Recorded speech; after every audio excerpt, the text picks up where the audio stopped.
Introduction to chemotherapy. Antibiotics. These are the substances produced by microorganisms which selectively suppress the growth of bacteria or kill them at low concentrations. The definition excludes antibodies and those produced by microbes such as ethanol, lactic acid, etc. Antimicrobial agents. This is the more meaningful term to use to designate synthetic as well as naturally obtained drugs that attenuate microorganisms. History of antibiotics divided into three phases. Period of empirical use. Empirical therapy means use of antibiotics for infections without any evidence of bacterial diagnosis. Ehrlich's phase is the second phase. And finally, the modern era of chemotherapy. From 1935, sulfonamides came into existence. From there onwards, so many different antibiotics came. Classification of antibiotics based on their chemical structure: sulfonamides, sulfones, diaminopyrimidines, quinolones, beta lactam antibiotics such as penicillins, cephalosporins, tetracyclines, aminoglycosides, and also macrolides, lincosamides, glycopeptides, oxazolidins, polypeptides, nitroimidazoles, polyenes, azoles. Classification based on primarily active: antibacterial, antifungal, antiviral, antiprotozoal, and antihelminthic. Classification based on spectrum: broad spectrum antibiotics and narrow spectrum antibiotics. Broad spectrum antibiotics will kill a wide range of bacteria. One example: tetracyclines.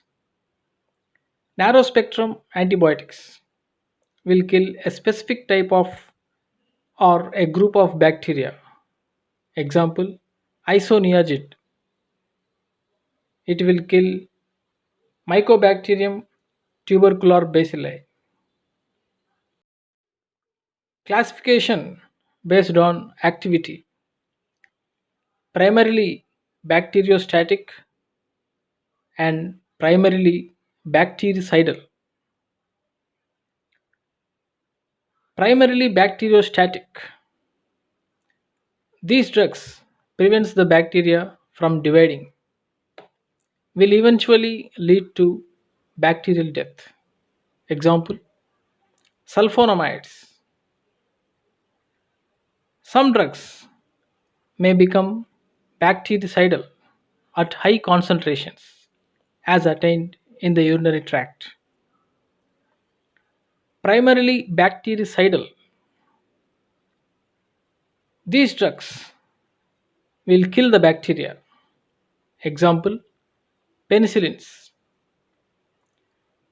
Some drugs may just be static under certain circumstances. Classification based on the source: from fungi, penicillins are obtained; from bacteria, bacitracin, colistin, polymyxin, these are obtained. Actinomycetes,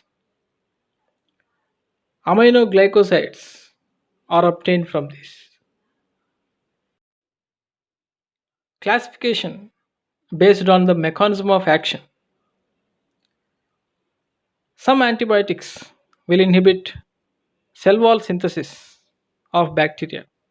Example: penicillins, cephalosporins, carbapenems, monobactums, and vancomycin.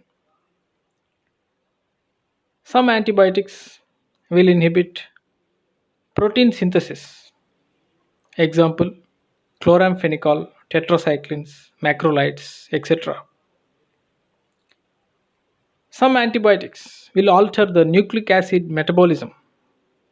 Example: rifamycins and quinolones. Some antibiotics inhibit folate metabolism. Example: trimethoprim, sulfomethoxazole, and miscellaneous. So many different mechanisms are there. Problems that arise with the use of antimicrobial agents: toxicity, hypersensitivity, drug resistance, superinfection, nutritional deficiencies, and masking of an infection.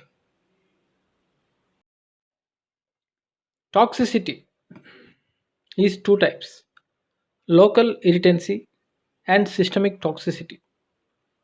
Local irritancy, it is exerted at the site of administration. Example: abscess formation at the site of IM injection. Systemic toxicity, all antimicrobial agents produce dose related and predictable organ toxicities. These toxic antibiotics are divided into three categories: those having high therapeutic index, example penicillins, cephalosporins.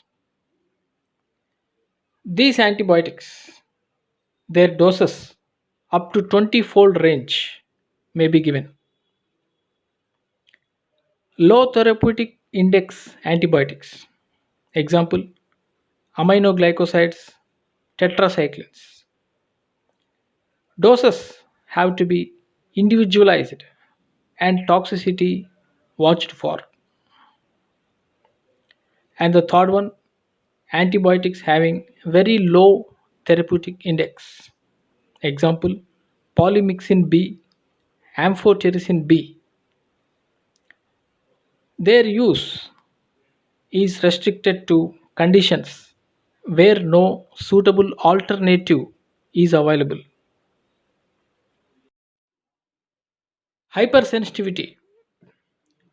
All antimicrobial agents are capable of causing hypersensitivity, unpredictable and unrelated to dose.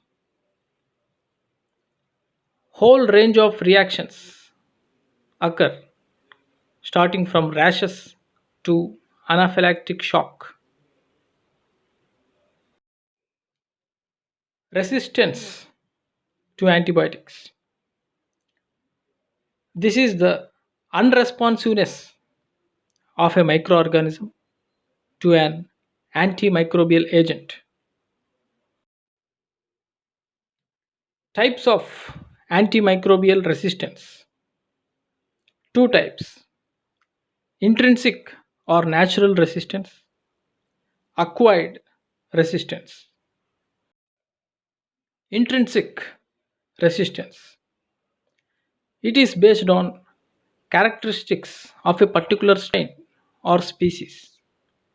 Some microbes have always been resistant to certain antimicrobial agents because they lack metabolic process or target site which is affected by particular drug. Example, gram negative bacilli are unaffected by penicillin G. This intrinsic resistance does not pose a significant clinical problem. Acquired resistance, development of resistance by an organism which was sensitive before due to use of antimicrobial agent over a period of time. This can happen with any microbe. This is a major clinical problem. Some bacteria are notorious for rapid acquisition of resistance. Example, Staphylococcus. Some others, like Streptococcus pyogenes, have not developed significant resistance since more than 60 years. Development of resistance, mutation, and gene transfer. By this process, resistance will develop. Mutation, it is stable, heritable genetic change that occurs spontaneously and randomly among microorganisms. Any sensitive population of a microbe contains a few mutant cells which require high concentration of antimicrobial agent for inhibition. These are selectively preserved and get a chance to proliferate when sensitive cells are eliminated by antimicrobial agent. Thus, in time, it would appear that a sensitive strain has been replaced by a resistant one. Example, when a single anti-tubercular drug is used, and this is called vertical transfer, which is of slow and lower grade. Types of mutations: single step mutation, multi step mutation. Single step mutation carries high degree of resistance and emerges rapidly. Example, enterococci towards streptomycin. Multi step mutation. Here, sensitivity decreases gradually. Example, resistance to erythromycin tetracyclines by many organisms. Gene transfer. The resistance causing gene is transferred from one organism to another. This is called horizontal transfer. Rapid spread of resistance occurs, and this is high level of resistance towards several antibiotics. Gene transfer occurs by three mechanisms: conjugation, transduction, and transformation. The first one, conjugation, a sexual process that requires cell to cell contact through sex pilus or bridge. This may involve chromosomal or extra chromosomal DNA, that is called plasmid, or factor. It is the gene carrying resistance that is transferred. RTF, resistance transfer factor. This is needed for conjugation. Many gram negative organisms acquire resistance to multiple antibiotics by conjugation. Chloramphenicol resistance of typhoid bacilli is the example. Transduction, it is the transfer of a gene carrying resistance through the agency of a bacteriophage or factor is taken by the bacteriophage and delivered to another bacterium which it will infect. Example: penicillin and erythromycin resistance found to be phage mediated. Transformation. Here, the resistant bacterium may release the resistance carrying DNA into the medium, and this may be imbibed by another sensitive organism. This mechanism is not clinically significant. In this picture, you can see the three types of gene transfer: conjugation, transduction, and transformation. In conjugation, you can see the sex pilus. In transduction, you can see the bacteriophage virus. And in transformation, you can see the resistance carrying gene delivered into medium and taken up by other bacterium. Resistant organisms are three types: drug tolerant, drug destroying, and drug impermeable. The first one, drug tolerant resistant organisms. Here, the target biomolecule of the organism loses affinity for a particular antimicrobial agent. Example: Staphylococcus aureus and E. coli develop RNA polymerase that does not bind to rifampicin. Drug destroying. Here, the resistant microbe elaborates an enzyme which inactivates the antibiotic. Example: beta lactamases produced by Staphylococci inactivate penicillin G. Drug impermeable type. Many hydrophilic antibiotics enter into the bacterial cell through specific channels formed by proteins called porins. These porins are lost by resistant strains.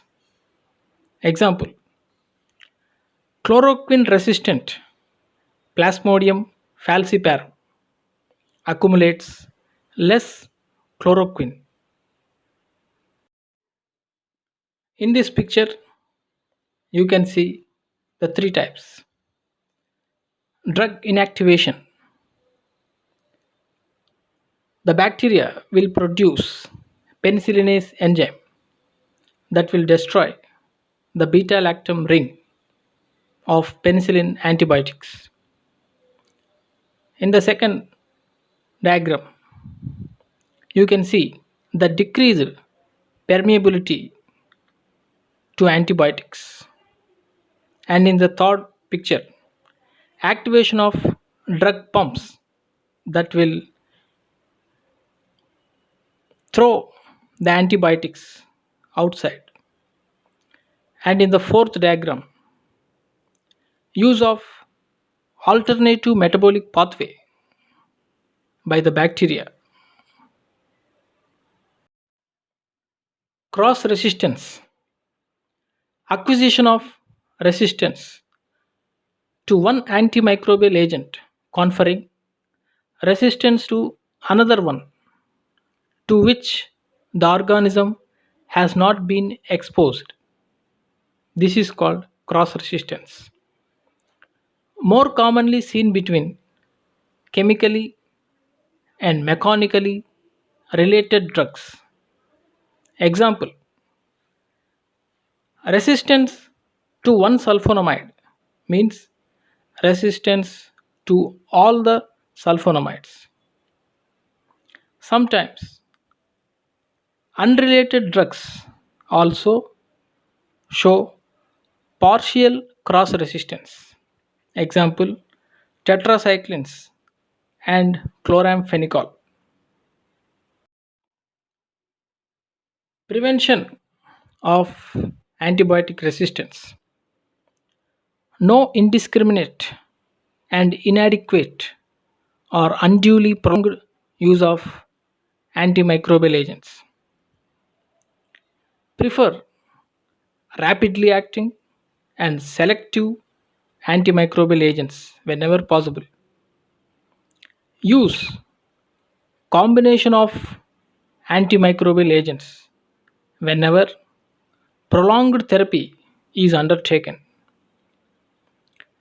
Infection by organisms notorious for developing resistance, such as Staphylococcus aureus, E. coli, Proteus, etc., must be treated intensively. Next, superinfection. A new infection occurring in a patient having a pre existing infection. Superinfections are most difficult to treat. Use of most antimicrobial agents cause some alteration in the normal microbial flora of the body. Normal flora contributes to host defense by elaborating substances called bacteriocins, which inhibit pathogenic organisms. Pathogen also has to compete with normal bacterial flora for nutrients to establish itself. Superinfection is more common when host defense is compromised. Common superinfections: Candida albicans causing monilial diarrhea, thrush, vulvovaginitis; resistant staphylococcal enteritis; Clostridium difficile that will cause pseudomembranous enterocolitis; Proteus causing urinary tract infections, enteritis; Pseudomonas also causing UTI and enteritis. Superinfections, they are most difficult to treat. Appropriate antibiotics are given to treat them. Measures to minimize superinfections: use specific antimicrobial agent whenever possible. Do not use antimicrobial agents to treat trivial, self limiting, untreatable infections. Do not unnecessarily prolong antimicrobial therapy. Nutritional deficiencies. Some of the B complex vitamins and vitamin K are synthesized by bacterial flora and that are utilized by humans. Prolonged use of antimicrobial agents which alter this flora may result in vitamin deficiencies. Masking of an infection. Short course of antimicrobial agent may be sufficient to treat one infection, but only briefly suppress another one contacted currently. The other infection will be masked initially only to manifest itself later in a severe form. Example: syphilis, masked by the use of single dose penicillin, which is sufficient to cure gonorrhea. Choice of an antimicrobial agent. It is selected based on patient factors, organism related considerations, and drug factors. Patient factors. First, age, newborn, elderly people. Some antibiotics should not be given in newborn and elderly. Second one, renal and hepatic functions. Some persons are having renal and hepatic diseases. Dosage of the antibiotics should be reduced in such conditions. Local factors like pus and necrotic material. These also play an important role. In the presence of pus, some antibiotics would not work.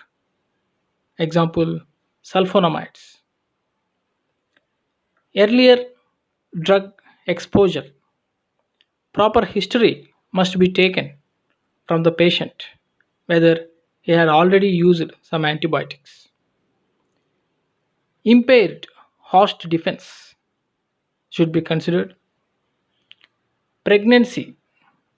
In pregnant women, almost all the antibiotics should not be given.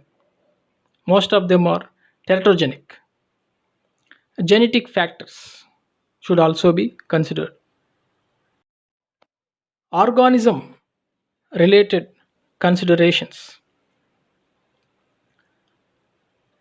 Based on the clinical diagnosis, bacteriological or diagnostic examination, and also by good guessing, the appropriate antibiotic should be selected.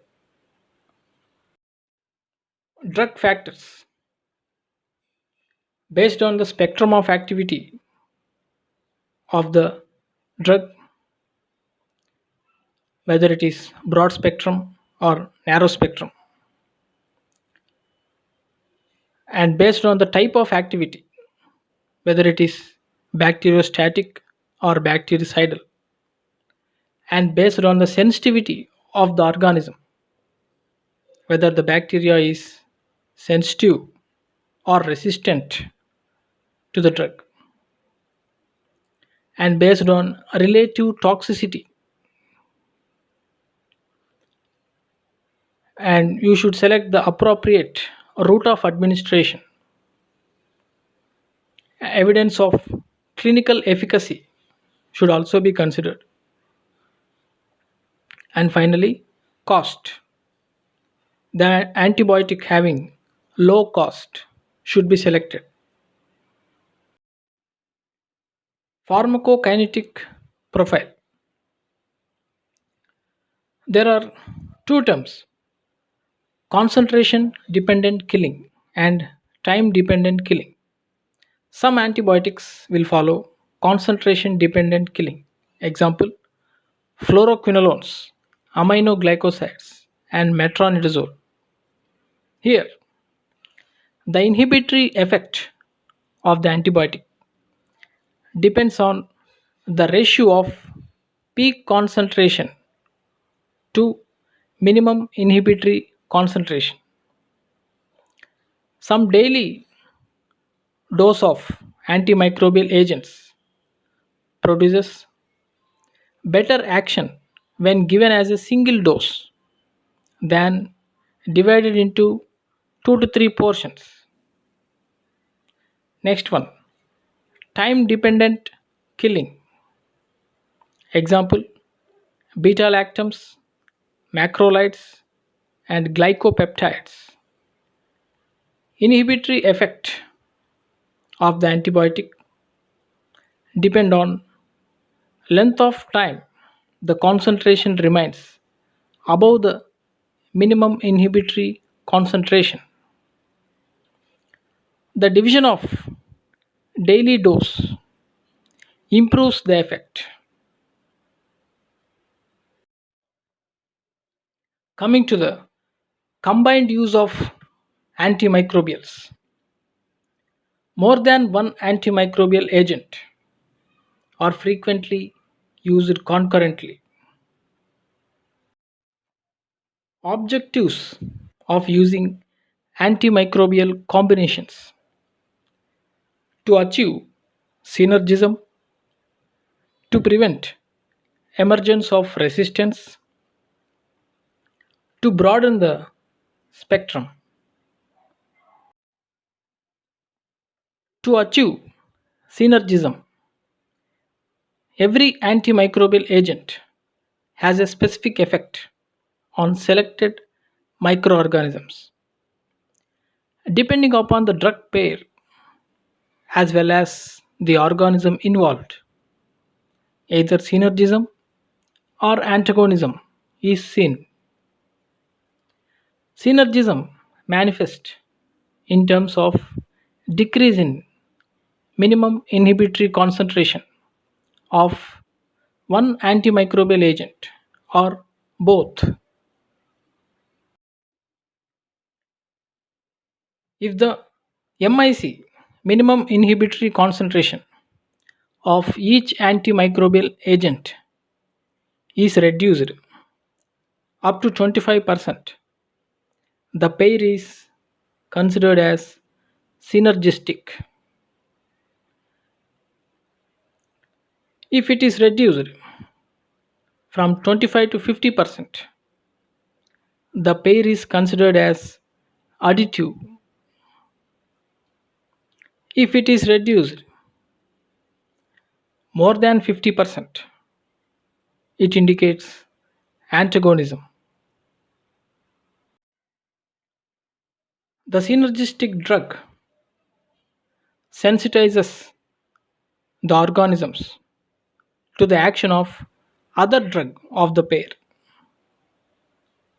This may also manifest as a more rapid lethal action of the combination than either of the individual members, resulting in faster cure of the infection. Synergistic prolongation of post antibiotic effect has also been demonstrated for combinations of beta lactam antibiotics with aminoglycoside and by addition of rifampicin to variety of antibiotics. Here, every combination is unique. Same drugs may be synergistic to one organism and antagonist to other organism. Two bacteriostatic agents are often additive, rarely synergistic.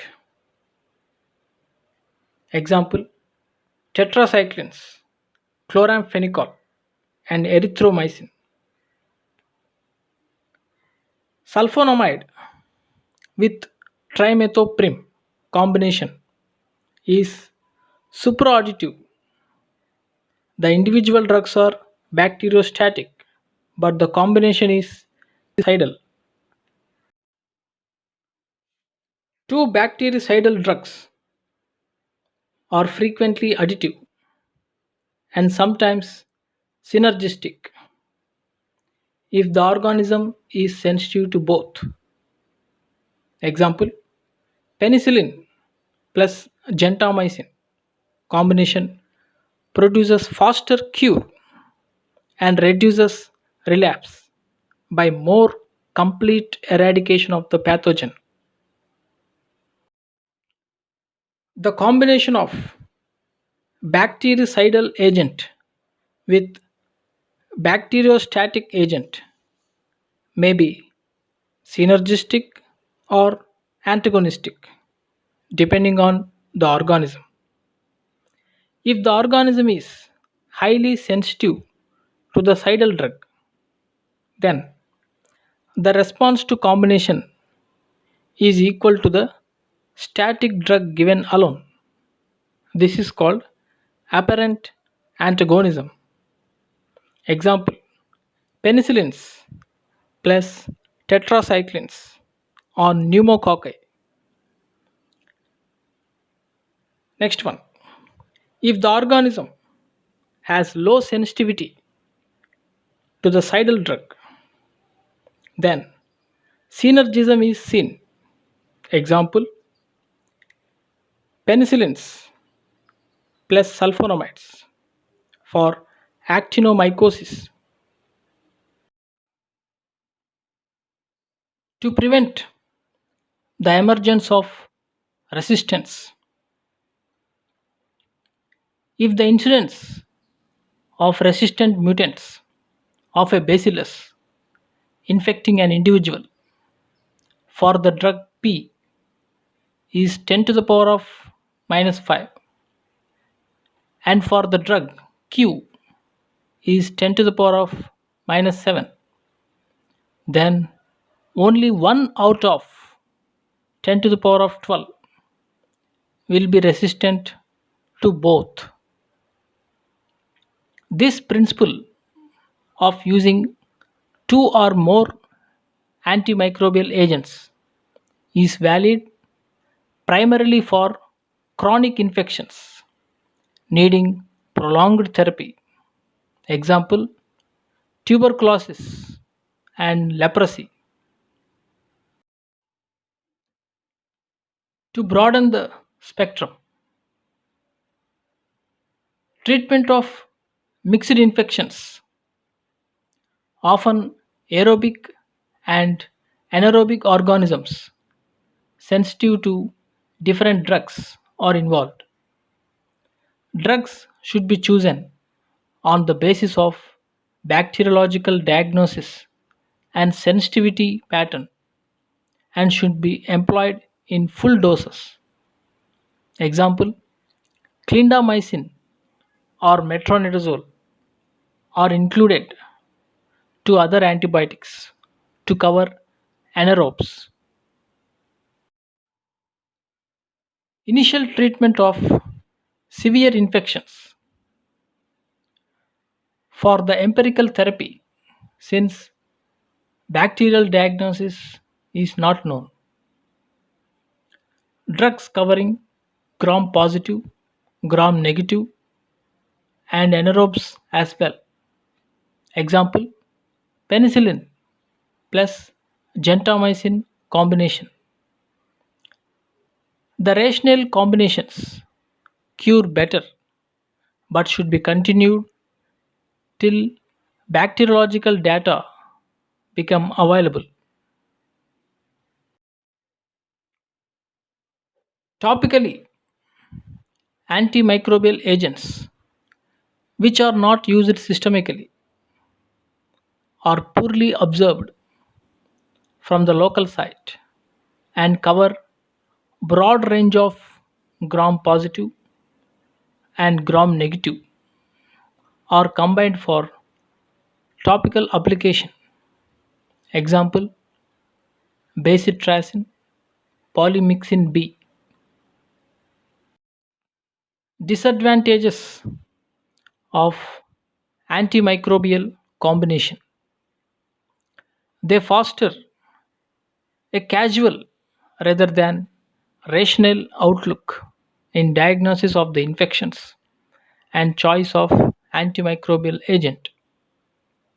Increased incidence of adverse effects. Toxicity of one agent may be enhanced by another one.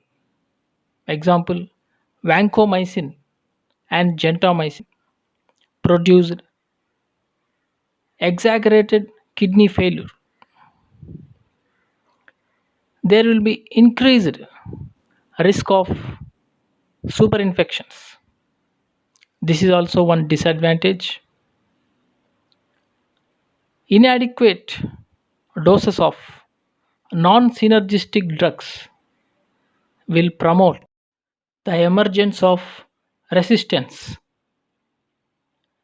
and higher cost of therapy is also one disadvantage. Prophylactic use of antimicrobial agents. Use of antimicrobial agents for preventing the setting of infection or suppressing contacted infection before it becomes clinically manifest. The latter is also called preemptive therapy. It is of three types: prophylaxis against specific organisms, prevention of infection in high risk situations, prevention of infection in general. Prophylaxis against specific organisms. This is highly satisfactory and the choice of drug is clear cut. Example: rheumatic fever prophylaxis.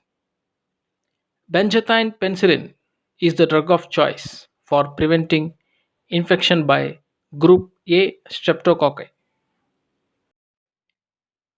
Prevention of infection in high risk situations.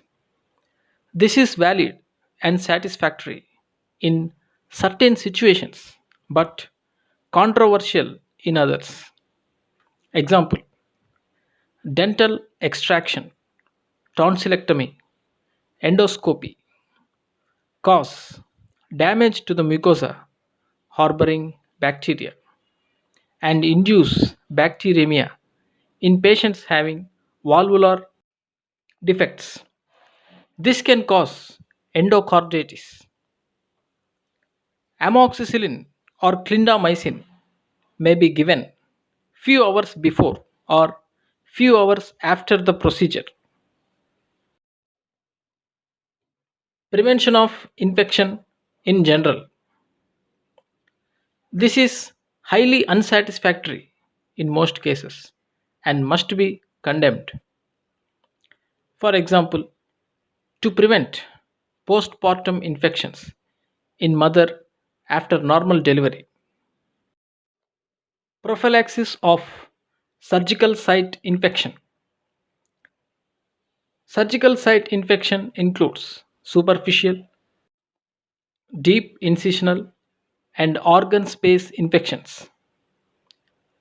The purpose is to reduce incidence of surgical site infection with minimal alteration of the normal bacterial flora of host and minimal adverse effects. Extensive, prolonged, and often combined use of antimicrobial agents is made for prophylaxis after practically all surgeries. Such misuse is rampant in developing countries. Systemic antimicrobial prophylaxis should be employed only when there is clear risk of more than the critical number of bacteria remaining in the wound at the time of closure and occurrence of surgical site infection.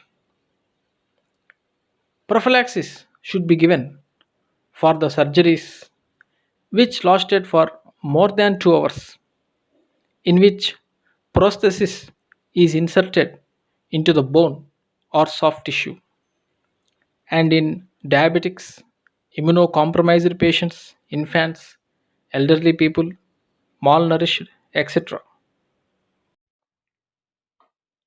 Selection of the drug, dose, timing, duration is crucial. Administration of the antimicrobial agent has to be so timed that peak blood levels occur when the clot is forming in surgical wound and it is present throughout the procedure. Most oral drugs are given 1 hour before the incision and intravenous drugs are given just before or after anesthesia. In case of prolonged surgeries, antimicrobial agents may be repeated intravenously. Post operative administration of the antimicrobial agent after 4 hours of wound closure is recommended only in case of contaminated and dirty surgery. Commonly used antimicrobial agents for surgical prophylaxis. Orally given amoxicillin 2 grams, cephalexin 2 grams, cefadroxil 2 grams, clindamycin 600 milligrams, azithromycin 500 milligrams, clarithromycin 500 milligrams. Parenterally given drugs. Ampicillin 2 grams IM or IV. Cefajolin 1 gram IV. Cefuroxime 1.5 grams plus metronidazole 0.5 grams IV. Clindamycin 600 milligrams IV. Vancomycin 1 gram IV. Gentamicin 160 milligrams plus metronidazole 0.5 grams IV. For dirty contaminated wounds, parenterally, all given for 5 days. Cefajolin 1 gram IV 8 hourly plus vancomycin 1 gram IV 12 hourly. Cefoxitin 1 gram IV 6 hourly or ceftriaxone 1 gram IV 12 hourly.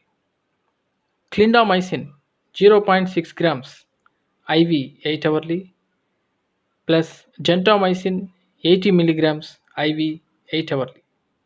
Ampicillin 2 grams IV 6 hourly plus gentamicin 80 milligrams IV 8 hourly plus metronidazole 0.5 grams IV 8 hourly. Amoxicillin 1 gram plus clavulanic acid 0.2 grams IV 12 hourly. Failure of antimicrobial therapy. They fail to cure an infection or there may be relapses. One of the following causes will usually be identified: improper selection of the drug, dose, route, duration, or treatment has begun too late, non compliance of the patient, failure to take necessary adjuvant measures, poor host defense, infecting organism present behind the barriers, presence of dormant or altered organisms,